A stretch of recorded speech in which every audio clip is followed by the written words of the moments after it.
Buddhaṃ saraṇaṃ gacchāmi,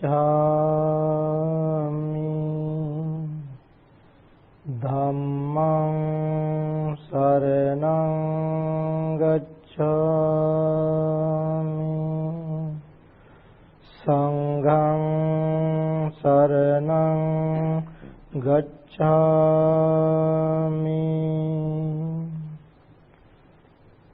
Tatra bhikkhave samma ditti ubbangama hoti. Therein, monks, samma ditti comes first. Friends, I am glad to be here with you today to share the Dhamma with you. This is my first time here, BGF, Buddhist gems. I am glad to see these gems here, Buddhist gems. Tonight, for this Dhamma talk, the suggested topic is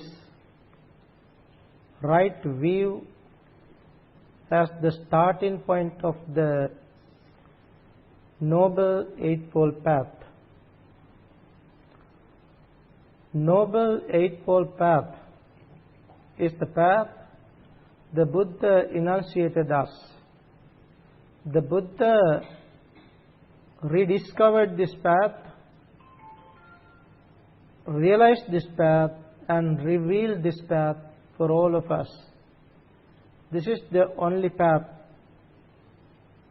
The Buddha enunciated this path in his very first discourse, which is Dhamma Chakka Pavattana Sutta, where, addressing the monks, 5 bhikkhus, Buddha said, De me bhikkhave anta pabbajitena na sevitabba.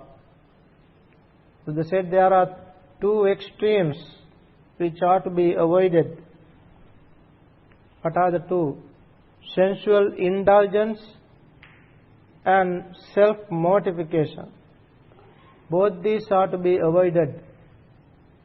Then the Buddha said, avoiding these 2 paths, 2 extremes, follow the middle way. That middle way is the middle path, the Noble Eightfold Path, which starts with right understanding. Right understanding. Right understanding, the Pali term for right understanding is Samma Ditti. Ditti means not view. When it is translated, normally it is translated as view or understanding. I think the better term is right understanding, because it is not simply a view. In the time of the Buddha, there were 62 views. All these views were abandoned by the Buddha. Buddha put them all into 2 isms, eternalism and nihilism, and said these are views. Therefore, Buddha did not want to introduce another view. This is view. If we want to use the view is not a sort of narrow view but a panoramic view. Right view is a panoramic view. When we see things, we have to understand rightly, correctly, we have to understand. This is the most quite indispensable factor of the path, Noble Eightfold Path, right understanding. When we have right understanding, we can follow the path. So the first thing, right understanding, which is to be understood properly, correctly. Even though we have two eyes, we cannot understand things properly. Even though we have 2 ears, we cannot understand things properly. Do we really see things as they are? Do we really see things as, hear things as they are? Do we smell really things as they are? Do we taste things as they are? Do we experience tangible objects as they really are? Do we get mental objects as they really are? No. Though we have these senses, through these senses we perceive, that's true. But the perception, our perception itself is perverted perception. Because of our mental perception, mind, even mentally, we do not see things as they are. Simply, we grasp things quite emotionally. Then what happens? Our perception is a perverted perception. Vipallasa. The Pali term is vipallasa. There are 3 types of vipallasa. Chitta vipallasa. Perverted perception. Perversion of mind. Mental perversion. Then perversion of perception. Sanya. Then chitta vipallasa, sanya vipallasa, and ditti. Ditti means view. So the view, if our view is a perverted view, that is called perverted perception. View. Perverted view. So view should be a right view. How should we come to right view? It is through our intelligence and through our wisdom. We have to think and we have to be contemplative so that we can understand things properly. If we think rightly, correctly, we see right as right, wrong as wrong. If we have right understanding as a basic thing, we should understand what is good and bad, what is right and wrong, what is wholesome and unwholesome. That is our understanding. You have to accept this. Right understanding is that. That is the basic level of right understanding. If we see properly, if we understand properly, we should accept. Like killing. Killing is wrong. We have to accept that. Killing is wrong. Stealing is wrong. Sexual misconduct is wrong. False speech is wrong. Malicious speech is wrong. Harsh speech is wrong. Frivolous talk is wrong. Covetousness is wrong. Ill will is wrong. Wrong view is wrong. Wrong view has to be understood as wrong view. That is how, if we see correctly, if we have right understanding, that is how we see things. That is how we understand rightly, correctly. Then what is right is to be understood as right. Refraining from killing is right. It is good. You have to understand it as good thing. Refraining from stealing is good. You have to understand it as right thing to do. Sexual misconduct is good. That is to be understood as right thing to do.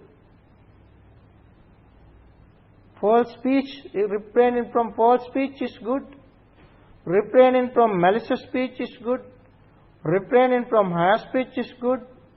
Refraining from frivolous talk is good. Then non-covetousness is good. Non-ill will is good. And having a right view is good. In such a way, we have to understand right thing as right. So we understand right thing as right thing and wrong things as wrong thing.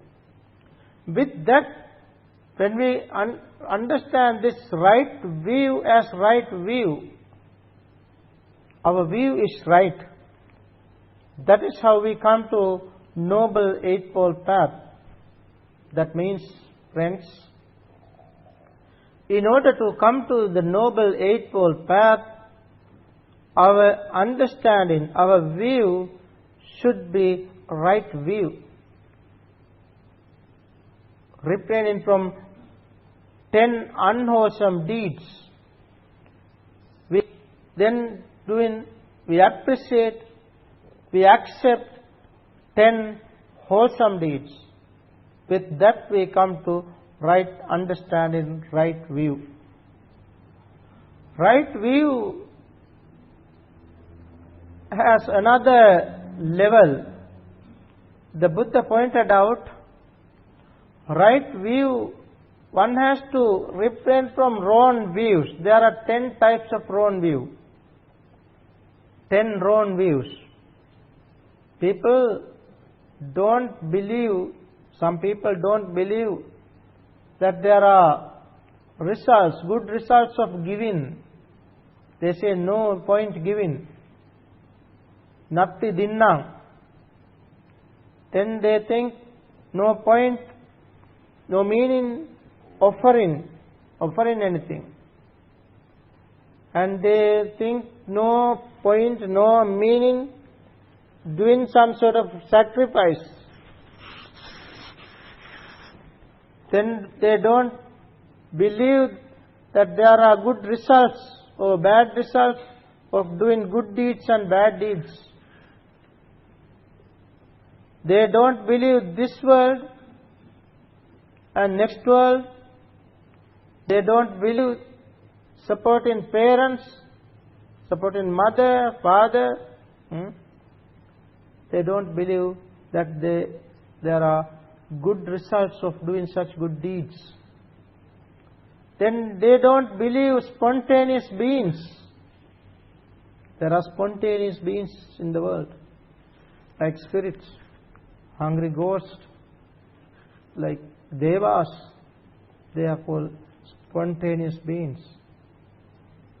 They don't believe that there are recluses, contemplative ones in the world, those who have developed their mind and who have come to different stages of holy life. They don't accept such things. They are called wrong view, 10 types of wrong view. One has to understand these wrong views as wrong views, and then should understand right views as right views as right views. When we understand right views, if we have right understanding of these actions, we understand that giving is good. Giving is good. That is our right understanding. Giving is appreciated by all masters, all teachers, almost all religions. They appreciate giving. Sacrifice, offering is appreciated. Those who have right understanding, right thinking people accept that there is another birth, Right thinking people accept good deeds and bad deeds have their own results. Right thinking people think that supporting mother is good, that supporting father is good. That is because of right understanding. Then they accept that there are other beings, those who are born without the parents' union. They are called spontaneous beings. There are such beings. You to accept this, not blindly, not without our investigation, but we can do our own investigation. We can think, rethink. We can contemplate on this, and then we can understand. That is what is right understanding. In such a way, we accept these right views, right? That is called right understanding. Right understanding, the Buddha said, right understanding is twofold. According to the Maha Chattarisaka Sutta of the Majjhima Nikaya, I assume that these texts are familiar to you when I say Majjhima Nikaya. Majjhima Nikaya means middle and sayings of the Buddha. You know, the Buddha's teaching, there are different volumes. Digha Nikaya, Majjhima Nikaya, Sangyukta Nikaya, Anguttara Nikaya, Kuddaka Nikaya, like that. So, middle length is called Majjhima, in which you find the discourse named Maha Chattarisaka Sutta. That is the best sutta to study about the Noble Eightfold Path. Where the Buddha pointed out there are two different ways, two different paths. One is the worldly path, the other is the noble, supernormal path. Normal path and the supernormal path. Where the Buddha said, referring to the normal path, worldly path, Buddha said, the right understanding. Our understanding is good, it is right understanding. But sāsava, the Pali term Buddha used, sāsava, it is with taints. Your actions, you are doing good deeds, though with taints. There are some underlying tendencies, taints. Some sort of greed, hatred, delusion. Subtle form of greed, subtle form of lust. That is why it is called sāsava, taints, with taints. Sāsava, punya bhagya. It is leading. It has tendency to punya, the wholesome deeds. It's wholesome, punya bhagya, heading to doing good deeds. It's good deeds. Punya bhagya, upadi vepakka, which gives results later. There are some sort of inclinations to this. Therefore, it is worldly. It is not leading to the realization of real truth. Not heading to liberation. Because it is worldly. Such deeds, what we call good, meritorious deeds. All meritorious deeds are in this category. Buddha pointed out something more beyond that, beyond punya, beyond meritorious deeds. There is something more which is based on wisdom, vipassana. Based on wisdom, vipassana. That is wisdom, developing wisdom. That is what is called noble, Arya, Arya, Anasava, no tense there. Arya, Anasava, Lokuttara, that is supernormal. Supernormal, that is not mundane. Supramundane. Supramundane. Arya, Anasava, Lokuttara, Magganga, it is a factor of the path. Factor of the real noble path. Real noble tenfold path, of course. So the Buddha taught us right to understand. Right understanding is to be developed. It is to be developed in our daily life, for which we need to understand. We have to read the Dhamma. We have to know first. Know the Dhamma. In order to know the Dhamma, we have to read the Dhamma. We have to listen to the Dhamma. There are many facilities today to read the Dhamma, reach these sources. We have to reach, we have to read Dhamma. Then we know the Dhamma. And not only know is not enough. We have to see the Dhamma. To see the Dhamma, we have to meditate. We have to practice the Dhamma. Then we see the Dhamma. Know and see. Janati and Passati, two terms. And also in our daily life, we have to practice, we have to develop understanding, right understanding.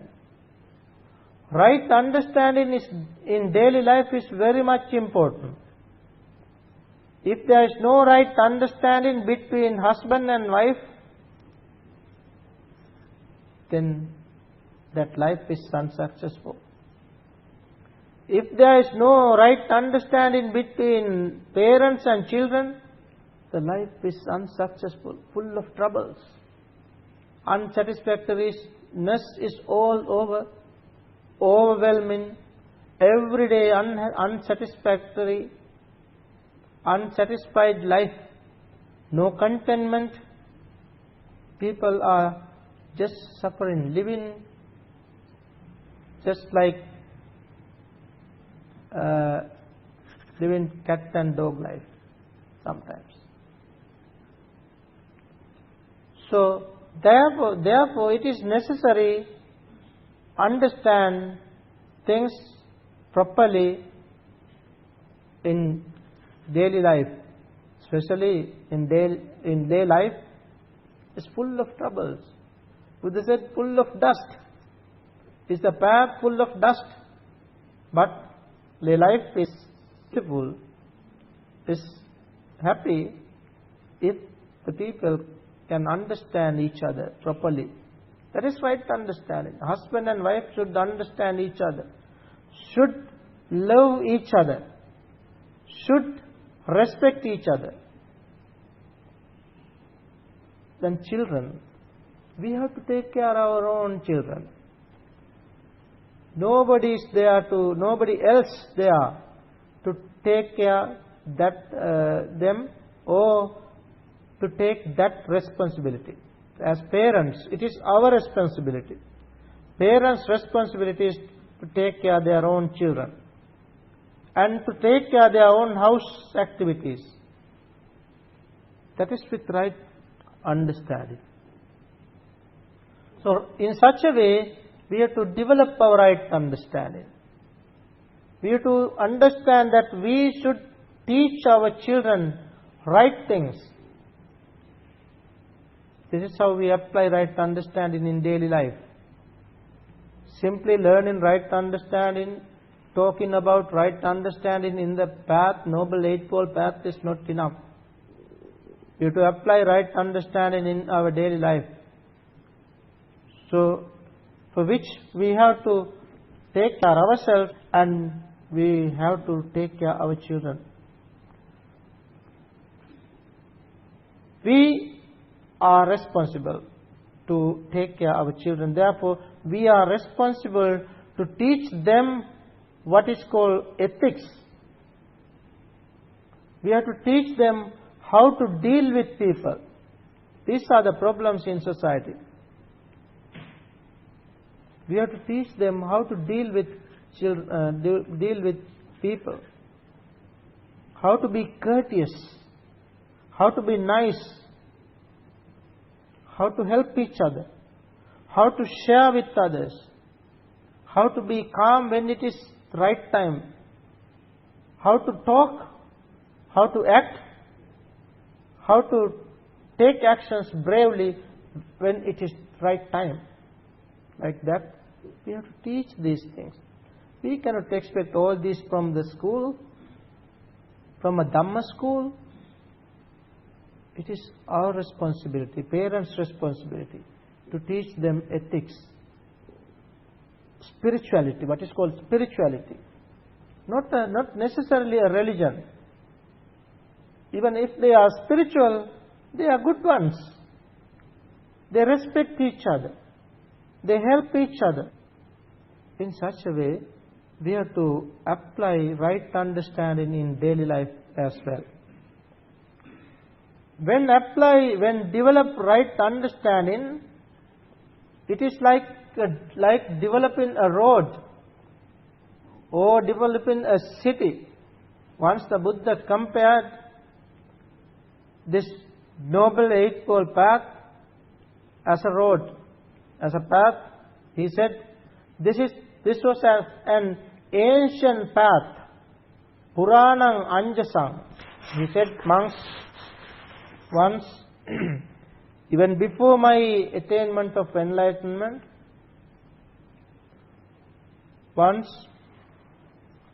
I contemplated upon how this decay and death comes to be. Then I understood that it is because of birth. Like that, I contemplated upon how these things come to be. When I contemplated upon, I understood this properly. Then Buddha said, this is like, suppose a person is going through a woods, through a jungle.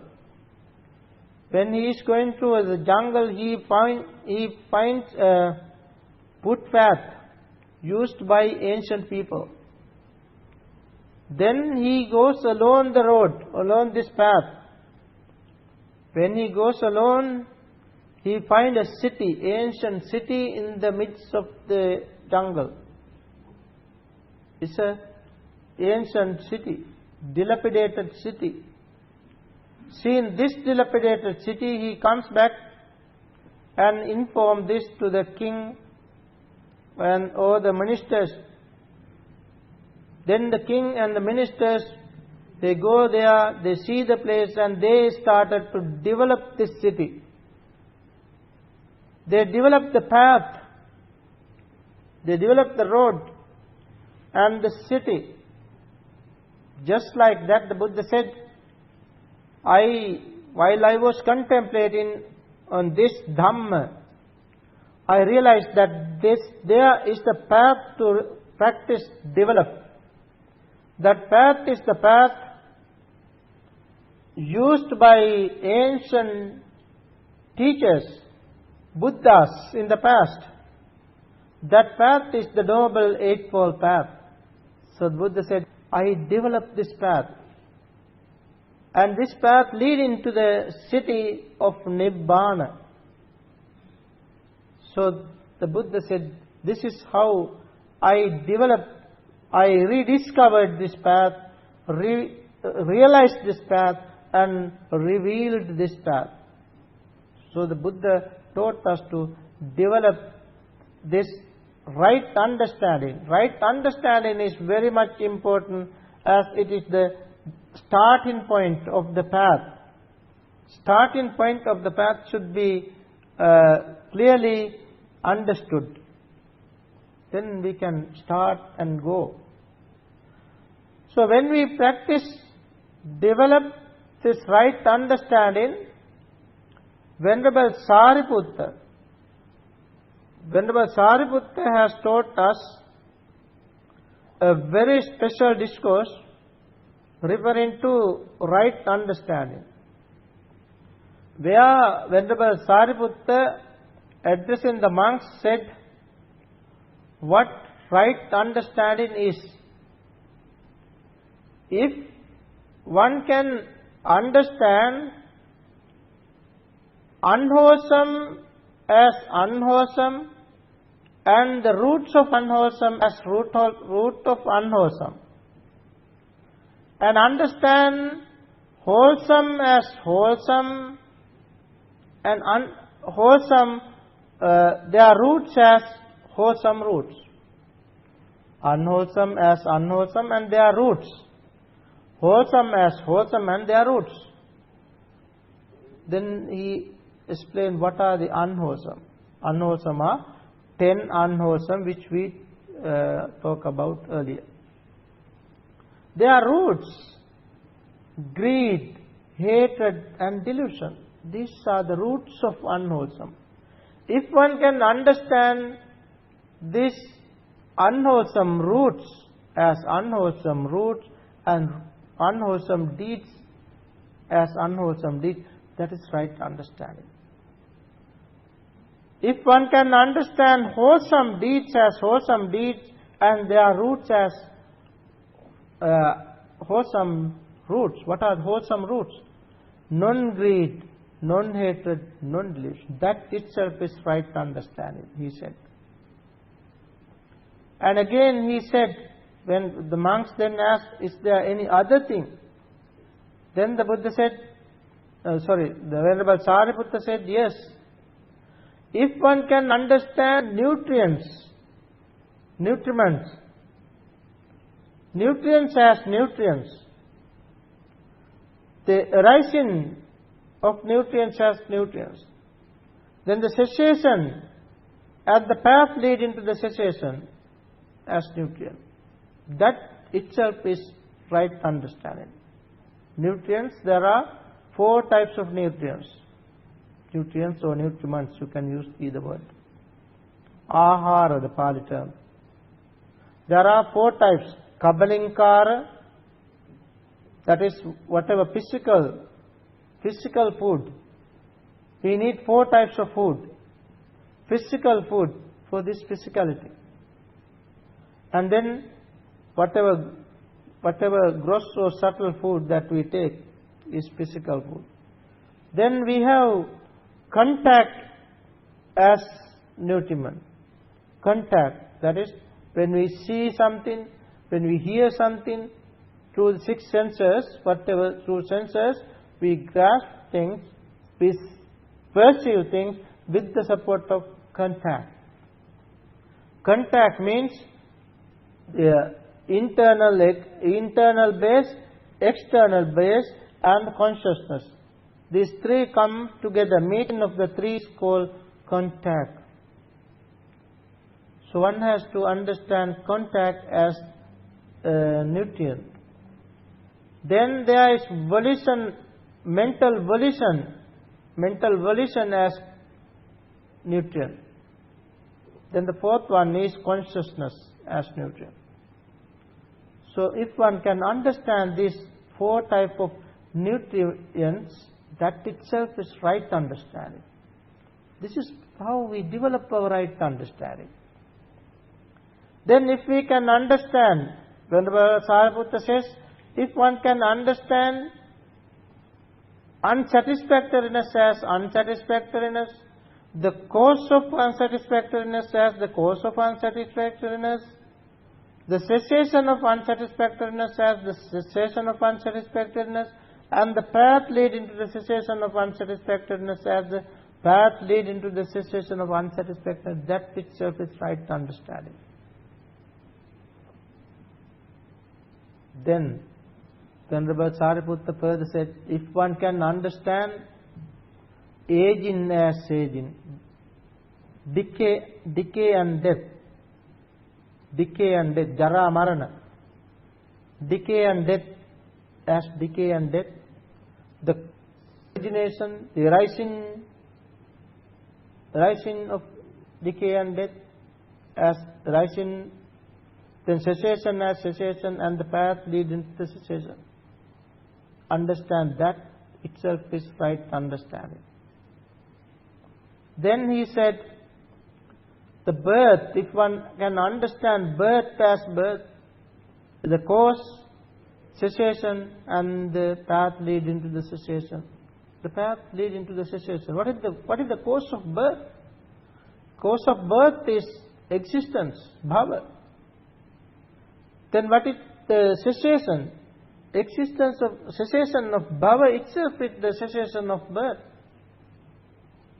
In such a way we have to understand. That is our right understanding. Then bhava come to be. Existence comes to be because of attachment. That is to be understood. The cause of existence is attachment. The cessation of existence is the cessation of attachment. For that, the path is the Noble Eightfold Path. Only path is this Noble Eightfold Path. Then craving, feeling, six senses, contact, then physicality and mentality, volitional formation, ignorance, they all are to be understood as they are, and they all are to be, their originations are to be understood as they are, and the cessation are to be understood as they are, and the path leading to the cessation is to be understood as the Noble Eightfold Path. If one can understand this, Venerable Sariputta said, that is right understanding. So friends, if we have right understanding, then what happens? We come to the path. We have clear vision. Clear vision. If we have that clear vision, that is called Ditti Patta. You can come to the path as a stream enterer with right understanding. Right understanding, when we have right understanding, we can understand properly the Four Noble Truths.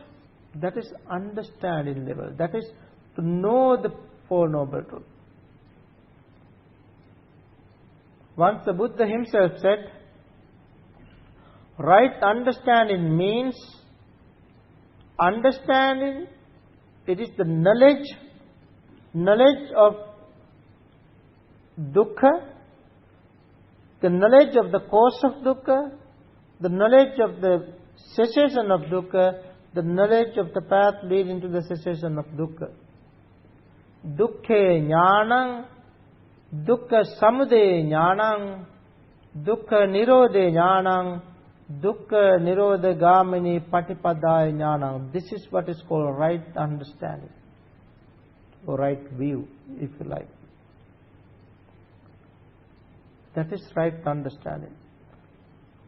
With this right understanding, we come to the second factor of the path, that is right intention.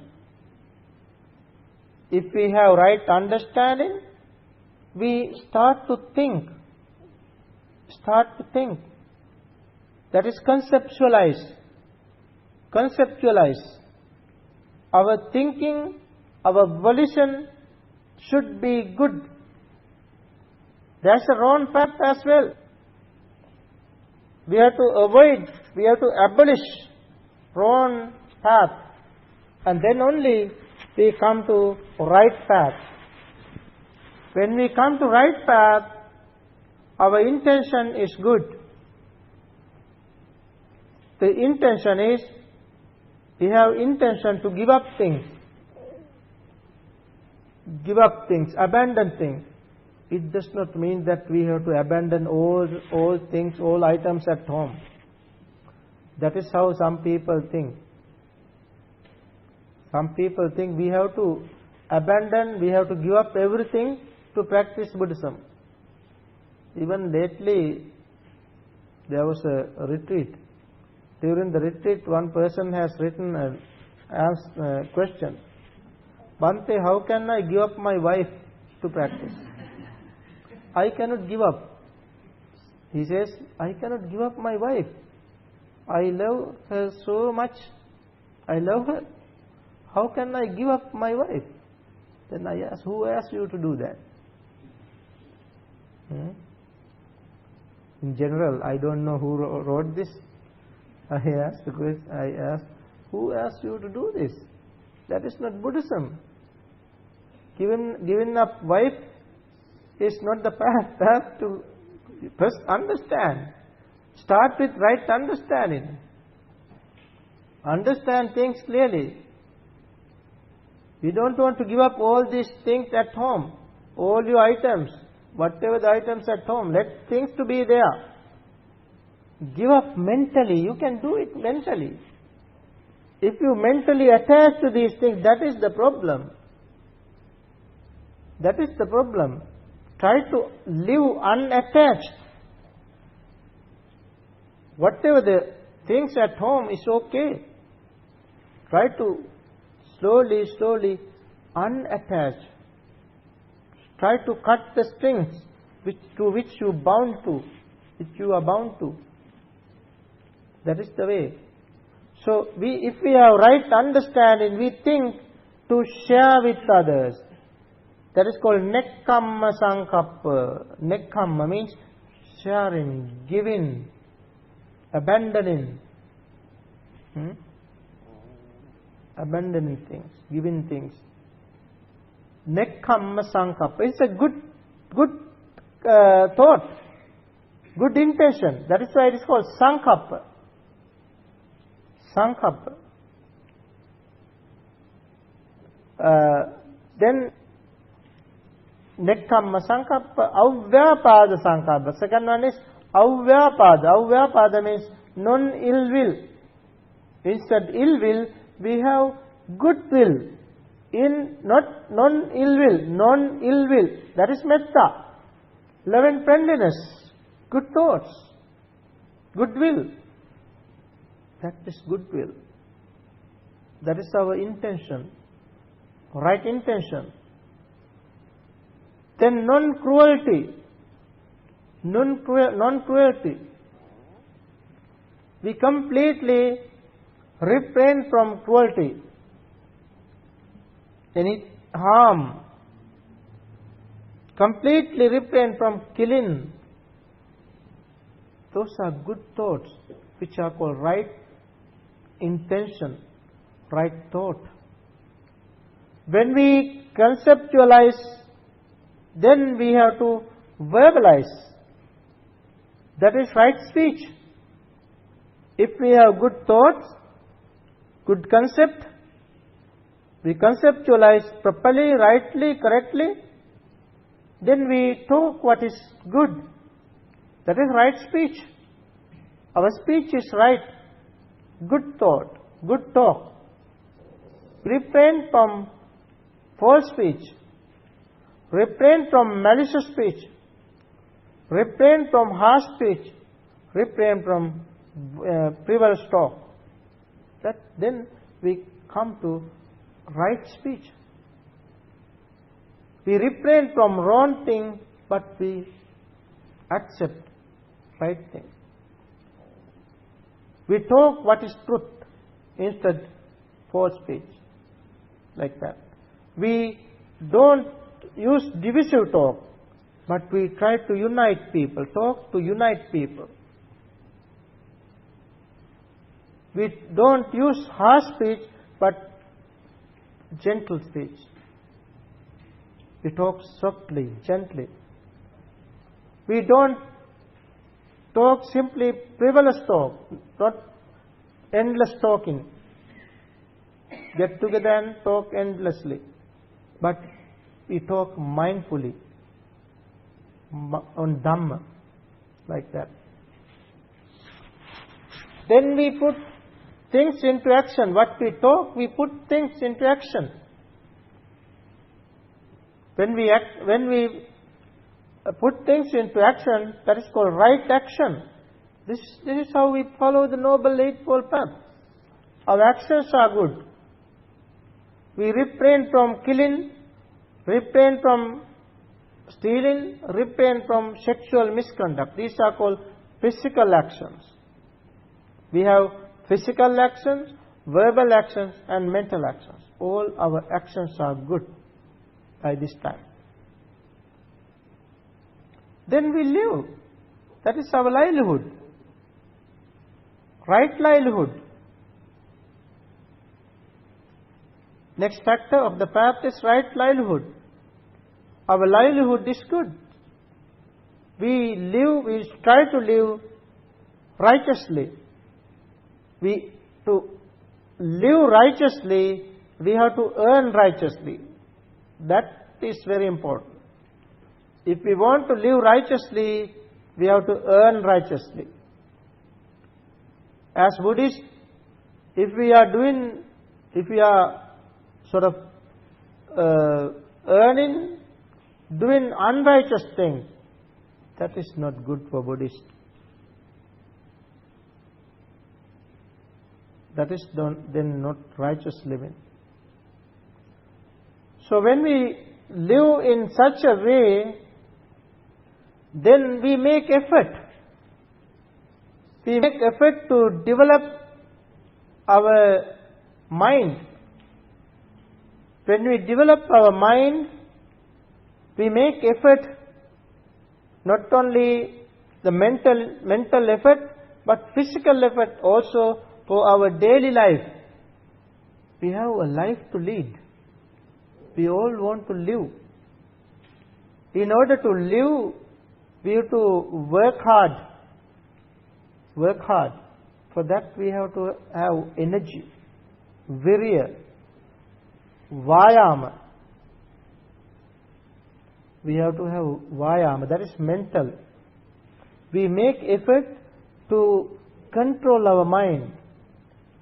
There are unwholesome deeds, unwholesome thoughts which are to be avoided.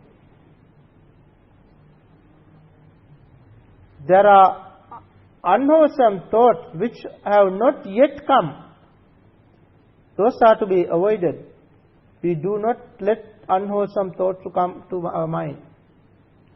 Whatever thoughts, arisen thought, unwholesome thought are to be overcome, for which we should have effort. Then we have to develop wholesome thought, and also we have to maintain wholesome thought. This is what is called right effort. When we have right effort, we further practice. We want to practice further with right effort. We have physical effort and mental effort both. With that, we think about this Dhamma further and practice Sila, Samadhi, Panya. Sila, if we have good Sila, by this time we have good Sila. Refraining from killing, refraining from stealing, all these things. We have good Sila. Then we come to Samadhi. Samadhi level. You know the path is divided into three. Sila, Samadhi, Panya. Right speech, right actions, right effort. Like this we have Sila. Then we come to Samadhi level. It is with right effort. Samadhi level. When you come to Samadhi level, you have to have right effort. Then right mindfulness. What is right mindfulness? Right mindfulness is the establishments of mindfulness, or the four establishments of mindfulness. Sattaro Satipatthana. That is the technique of meditation. Now you see, slowly come to the path and practice meditation.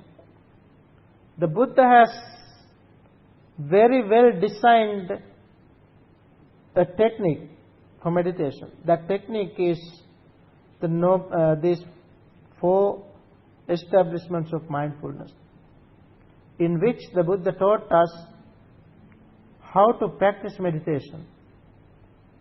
When we practice meditation, Buddha said, maintain 4 factors. What are the 4 factors? Effort first. Effort. Atapi. The Buddha used the word atapi. Second, sampajano. Know it well. What is to be known? Your object of meditation. Your object is to be known very well. Sampajano. Then satima. Satima means mindful. Be mindful. Be mindful of the object. Then vinaya loke abhijjado manassang. Give up both covetousness and grief. Then what is remaining is equanimity. Practice equanimously. That is how one has to practice meditation. So this sutta, Buddha has given a very special discourse for the meditation. That is Satipatthana Sutta, in which the Buddha explained 4 establishments of mindfulness, namely establishment of mindfulness of body as body, establishment of mindfulness of feelings as feelings, establishment of mindfulness of mind as mind, and the establishment of mindfulness of mental objects as mental objects. Those are the 4 foundations or 4 establishments of mindfulness. This is the way. Buddha said, this is the way. As the preamble of the discourse, Buddha said, monks, this is the only way, this is the only direct way. For what? For the purification of beings, for the overcoming of sorrow and lamentation, for the disappearance of pain and grief, for the entering of the path, then for the attainment of enlightenment, Nibbana. This is the direct way. 4 establishments of mindfulness. So in such a way, the Buddha taught us how to practice, how to establish mindfulness. Mindfulness means not that your mind is full. Mindfulness means attention, awareness, earnestness, alertness. That is mindfulness. Mindfulness is twofold. Mindfulness of power and mindfulness of memory. We can think of our past even. We can keep in memory many things. But such mindfulness does not work for the attainment of enlightenment. It does not help for the attainment of enlightenment. Memory. Whatever you keep as memory, not helping. Mindfulness of power, which is now, in the present moment. If you are alert, if you are mindful now, that is the mindfulness. That is the mindfulness that helps us to realize things as they are. When you realize things as they are, that is called vipassana. You can see through. You can understand things as they are. When you understand things as they are, what can you see? You can see three things. You can see things are changing.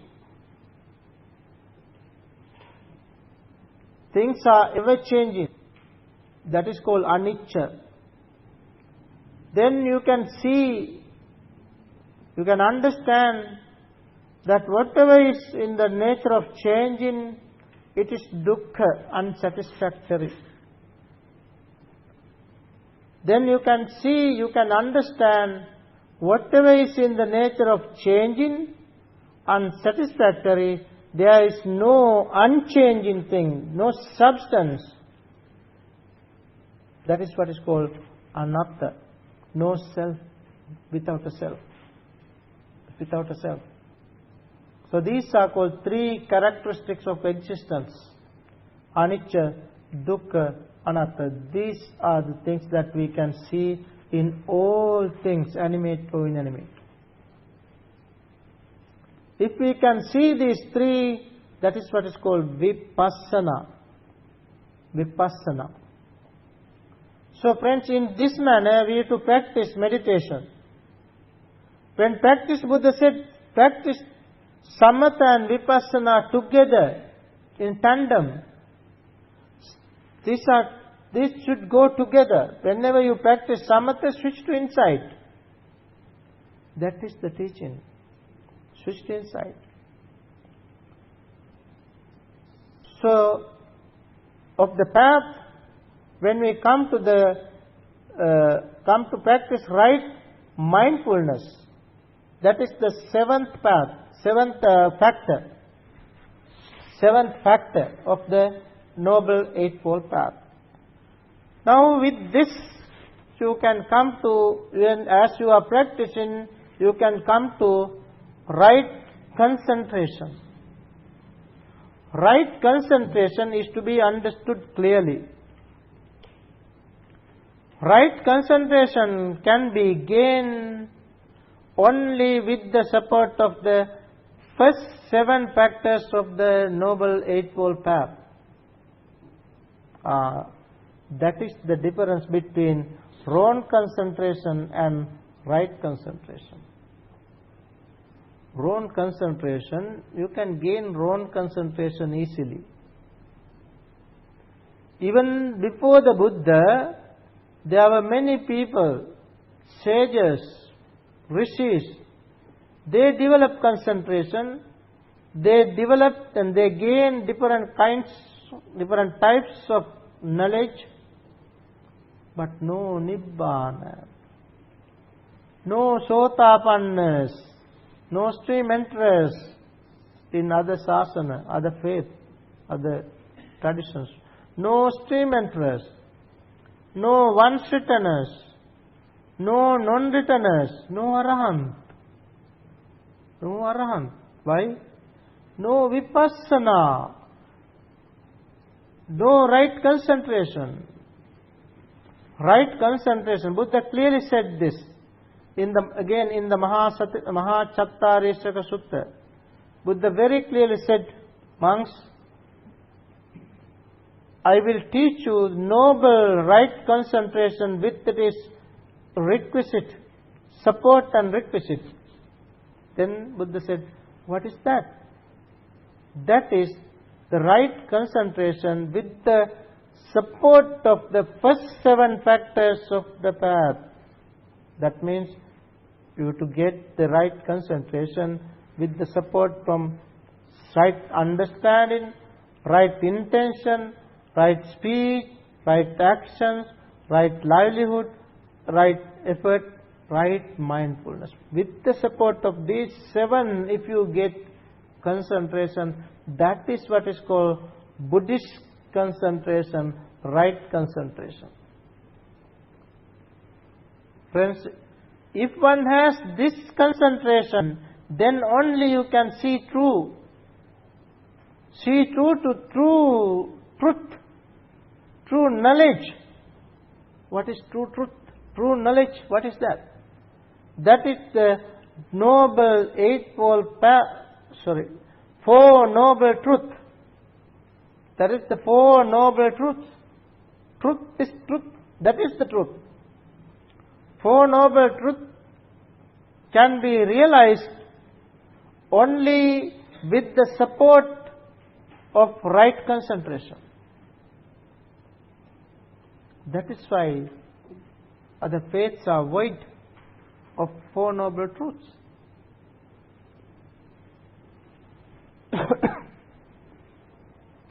If you realize the Four Noble Truths, that is called right knowledge. In such a way, the path becomes ninefold path, not eightfold path. Not eightfold path, noble ninefold path. If we come to noble ninefold path, then we can come to understand, we can realize real peace, real happiness of Nibbana, which is the liberation. That is called right liberation. That right liberation is the 10th factor of the path, which is called then tenfold noble eightfold path. Tenfold noble eightfold path. So all these are possible only if we have right understanding. Friends, therefore, we have to understand properly. We have to apply right understand in our daily life, and we have to practice, develop right understanding so that we can complete this whole path, and one day we all can attain supreme bliss of Nibbana. May we all attain supreme bliss of Nibbana. Sadhu, sadhu, sadhu.